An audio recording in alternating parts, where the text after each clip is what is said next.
Think about the biggest TV show in the world right now. It doesn't have a writer's room. It doesn't have actors. At least, not officially. Every single Sunday, over 100 million Americans sit in front of a glowing screen and willingly subject themselves to an emotional roller coaster. They paint their faces, they scream at referees, they ruin their own weekends over the actions of men who don't even know they exist. But here's the craziest part. If you actually take a stopwatch and time a standard 3-hour NFL broadcast, the ball's only in play for an average of 11 minutes. 11 minutes of actual sports. So, what are we doing for the other 2 hours and 49 minutes? We are participating in the most profitable, highly orchestrated reality TV show in human history.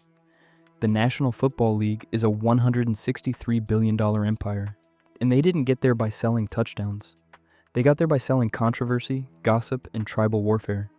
Today we are going to look down into the dark psychology of America's obsession with the NFL, and why the league secretly loves it when you think the game is rigged. Let's start with the conspiracy theory that is currently breaking the internet. You've seen the comments, you've seen the TikToks. The NFL is scripted. The refs are paid off. The league wanted Kansas City Chiefs to win for the ratings. Every time a controversial penalty is called in the fourth quarter, millions of people flood social media to declare the whole thing is a setup. But here's the secret the NFL doesn't want you to realize. They love that you think it's rigged. Why? Here it is, baby. Shut the fuck up! For all the marbles.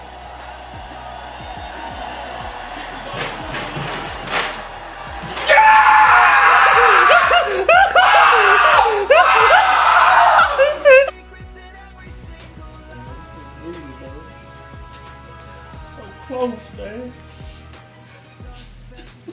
Man, what's wrong with you? Man, just you understand. You understand. Calm your butt down. Is this a daggone game? So what, Green Bay lost? I don't understand, man.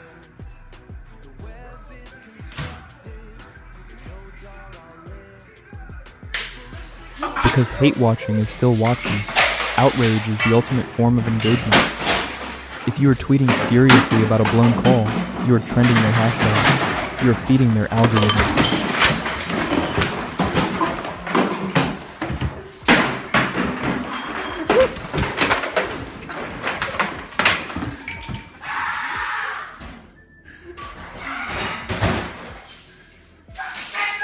Where's the fish? Where's the fish?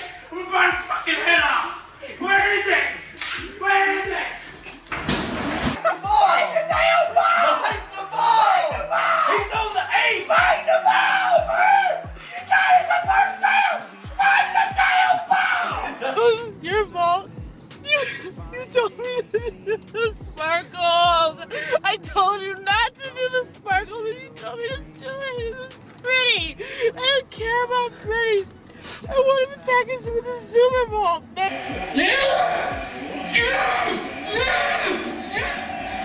He started. It's an interception! Why? Why? No! It's over! No! That big of a deal. We're gonna have Garrett. Gosh, Garrett, are you serious? It's not my fault! Are you serious? Are you not catch that? Are you serious about to catch that? That's why you're the NFL! 3, 2, 1! We won! We won!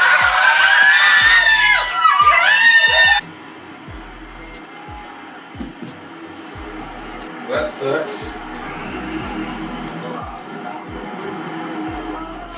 Legally speaking, the NFL is actually registered in a very specific way.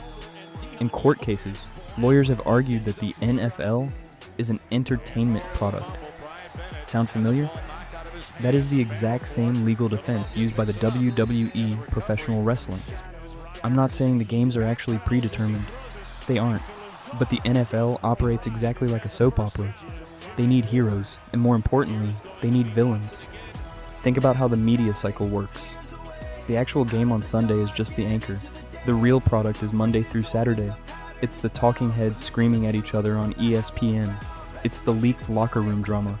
It's the contract disputes. It's the constant, never-ending gossip. We treat star quarterbacks the exact same way we treat the Kardashians.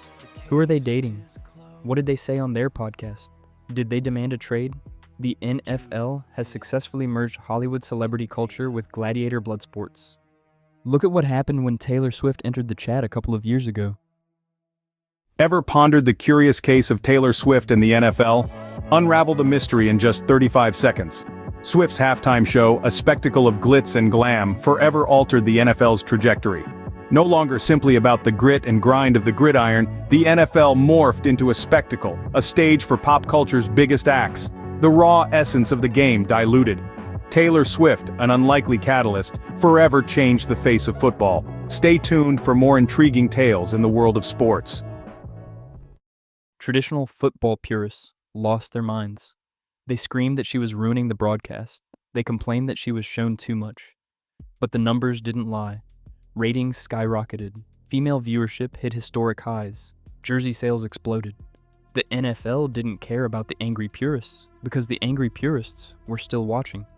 The controversy was the marketing campaign. But let's go deeper. Let's look at the billionaires in the luxury suites, the 32 owners of the NFL. These guys are the executive producers of this reality show, and they understand a fundamental rule of human psychology. Humans are tribal. We are biologically hardwired to want our group to beat the other group. The NFL monetizes this tribalism perfectly. They give you a color, an animal mascot, and a city, and they tell you to defend it with your life. You buy the $150 jersey. You pay $18 for a stadium beer. You attach your personal self-worth to whether a 23-year-old kid catches a piece of leather on a Sunday afternoon. And when your team loses, who do you blame? The refs? The coach? The other team? You never blame the billionaires who sold you the ticket. The NFL is brilliant because it is the last piece of American monoculture.